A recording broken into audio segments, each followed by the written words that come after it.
Welcome back, everyone. Today we're diving into the world of TikTok. Well, not the dances. You sent us this paper, The Sound of Disinformation. Ah, yes. And wow, it really makes you think about how we hear things online. We always talk about the videos and the images, the doctored stuff, but this paper, it's all about how sound, especially on a platform like TikTok, gets used to, to spread misinformation. Yeah, it's not like you can just unhear something, once you hear it. So what exactly did they find in this research?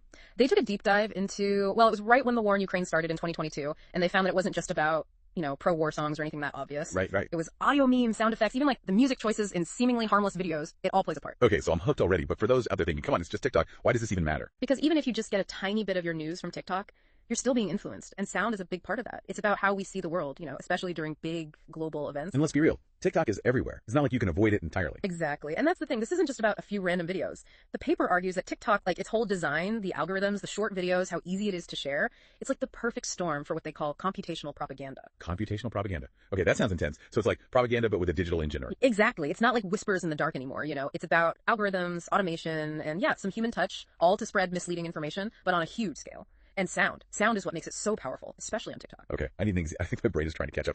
How does that work in real life, this whole computational thing? Okay, so think about that. Reuse the sound button. It's everywhere on TikTok, right? Fun, easy to make content.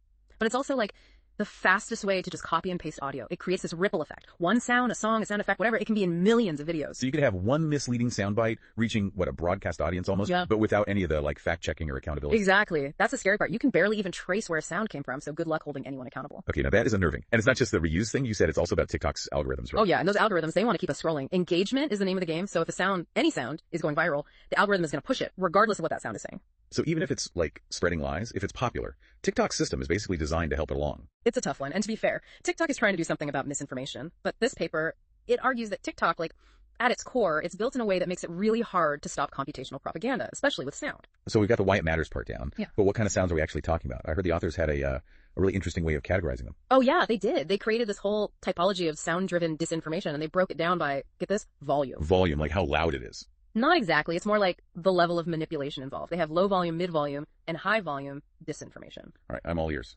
Let's start with low volume. What's that sound like on TikTok? Low volume doesn't mean harmless, okay? Mm-hmm. It's all about subtle messages and crafting a narrative. Okay, I need an example. I'm all about examples. Remember those videos of the Ukrainian soldier, Alex Hook? He was always dancing to these popular songs. Oh, yeah. He was everywhere. Seemed like a good news story, with all the bad stuff happening. What's the catch? Well, the authors argue that while they seemed fun, they were actually pushing a very specific narrative.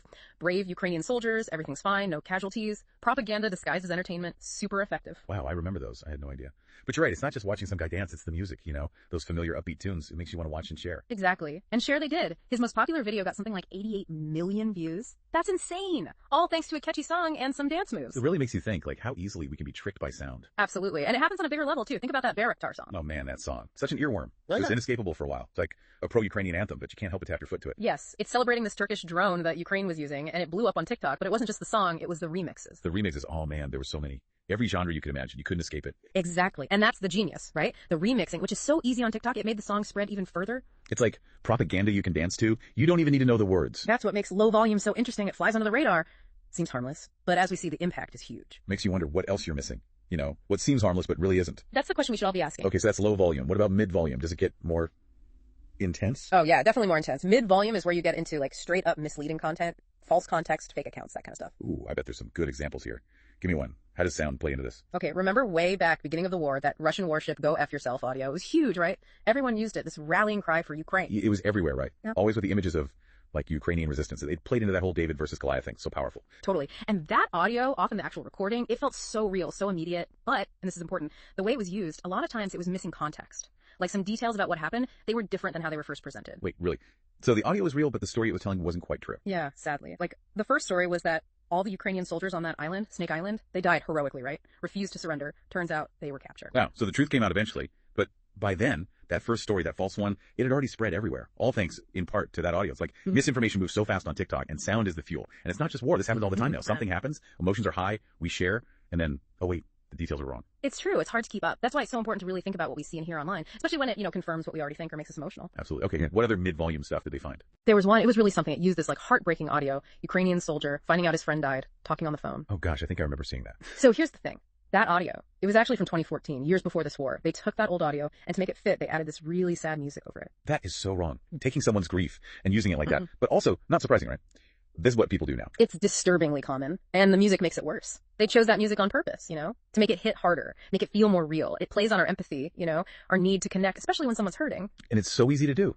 Take an old video, add some sad music, boom, totally different meaning. You're not just manipulating the message, you're manipulating people's feelings. Exactly. And before you know it, millions of people have seen it, all because of how it made them feel, and the music. Wild. Okay, so we've got the misleading audio, the Russian warship thing, and the emotional manipulation with the phone call. It's like soundtracking for manipulation. Yeah. What else? This one's creepy. Fake eyewitness videos, but dressed up with audio to make you believe. Fake eyewitness. Okay, now you've got my attention. How does that work? Picture this. You're scrolling TikTok, right? And there's this video, shaky, like someone just holding their phone, dark, maybe blurry, and you hear gunfire, people yelling, just chaos, and the caption's all like, live from the front lines. Oh, I'd click on that instantly. Those sounds, the visuals, you feel like you were right there in the action. Exactly. That's why these fakes work so well. But, and you probably guessed it, a lot of them are staged. They'll use sound effects, gunshots, explosions to make it feel real, visceral. Like, you're there. Visuals alone can't always do that. So it's like audio special effects, but for propaganda. They're creating this whole soundscape to trick you. Yes. We instinctively trust what we see and hear, especially when it seems unfiltered, like we're right there with them. But a lot of the time, those sounds are from video games, movies, who knows, edited in to make you believe it's all fake. Wow. Okay, this is intense. So we've covered low volume and mid volume disinformation, the subtle and the not so subtle. What about high volume? That's gotta be where it gets really crazy, right? High volume. I feel like we're entering the danger zone here. Yeah, high volume. This is the really sophisticated stuff. We're talking like completely manipulated content, sometimes just made up. And sound. Sound is key to making it believable. Okay, hit me with the wildest example. What did they find? One that comes to mind, there was this video going around. It claimed to show Ukrainians faking casualties. Faking casualties. That's dark. Like using death for propaganda, that's messed up. Yeah. Thankfully, it was debunked pretty quickly. But still, the intent was there, right? And while it was circulating, a lot of people bought it, especially in those, pro-Russian corners of the internet. And it all comes down to how they use sound. Okay, so break it down. How did they use audio in this fake casualty video? They took footage from a climate protest in Austria, so obviously everyone's alive and well, but then they added audio from, like, a real news report. But they edited it, obviously, to fit their story. So you're seeing these supposedly dead bodies, but you're hearing a news reporter talking about a horrific scene. So even though it doesn't make sense visually, the audio makes you believe it's real. Exactly. The sound, it's like the stamp of authority, right? We trust what we hear, especially from sources we think are credible, news reporters, that kind of thing. It shows you can't trust anything at face value anymore. Man, that's a tough one to swallow. What else about high volume do they talk about? They spent a lot of time on that whole hashtag Russian Lives Matter hashtag. Remember that? It was used in a bunch of pro-Russian campaigns, and a lot of them. Really sound-driven. Really? I wouldn't have thought of that one as being about sound, really. What did they do? So one thing they did was they'd hijack these dance challenges. There was this one song, Masquerade. It was huge on TikTok at the time. Everyone was doing the dance. Oh yeah, I vaguely remember that one. It was everywhere for a while. Right. So these pro-Russian creators, they'd start doing the dance, those familiar moves, but then they'd sneak in the Z symbol with their fingers, which at the time, that was like a pro-invasion symbol. Oh, wow. So they're taking something fun, harmless even, and injecting their own message into it. And because the sound, the song, the dance moves are already so familiar, you don't even think twice. You just watch. You might even share it, even if you don't agree with the message. Kind of creepy how well that works. It's scary how effective it can be. And it wasn't just dance crazes. They used sound to tap into, like, patriotism and nostalgia, too. There's this Russian song, Katyusha. It's from World War II. Really important cultural song. I think I've heard that one. It's, like, actually quite beautiful. It is. But they used it alongside these videos. People holding signs, Russian Lives Matter, things like that. The visuals were simple, but that song, it added this whole other layer of meaning. Suddenly, it's not just a message. It's about national pride, history, all that. So smart, but so manipulative.